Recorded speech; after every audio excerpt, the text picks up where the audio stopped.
Hi friends, தமிழக வெற்றி கழகத்தினுடைய தலைவரான தளபதி அவர்களுடைய கடைசி படமான ஜனநாயகன் படம் பாத்தீங்கன்னா 2026ஆம் ஆண்டு ஜனவரி 9ஆம் தேதி தான் வெளிவர இருக்கு.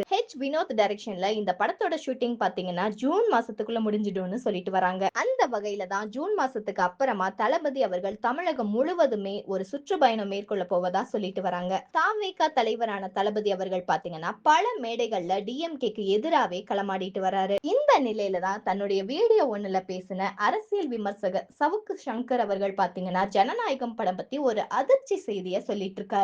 அதாவது ஜனநாயகன் படத்தை ரெட் ஜெயன்ட் மூவிஸ் தன்னுடைய பினாமி நிறுவனமான ரோமியோ பிக்சர்ஸ் மூலமா வாங்குறதுக்கான முயற்சியில ஈடுபட்டு இருக்காங்க அப்படின்னு சவுக்கு சங்கர் அவர்கள் சொல்லியிருக்காரு. ஜனநாயகம் படம் ஹிட் ஆனாலும் கூட இவங்க அதை வாங்கி வேணும்னே நஷ்டம் பண்ணுவாங்க. ஏன்னா தளபதியோட கட்டுப்பாட்டுல வியாபாரம் இல்ல. வாரிசு படமும் வலிமை படமும் ஒரே நாள்ல வெளியானப்போ வாரிசுக்கு தியேட்டர்ஸ் எல்லாமே கம்மியா தான் கிடைச்சது அப்படின்னு சவுக்கு சங்கர் அவர்கள் தன்னுடைய வீடியோ ஒன்ல சொல்லியிருக்கிற இந்த விஷயம் பாத்தீங்கன்னா விஜய் ரசிகர்களை ரொம்பவே அதிர்ச்சி அடைய வச்சிருக்குன்னே சொல்லலாம்.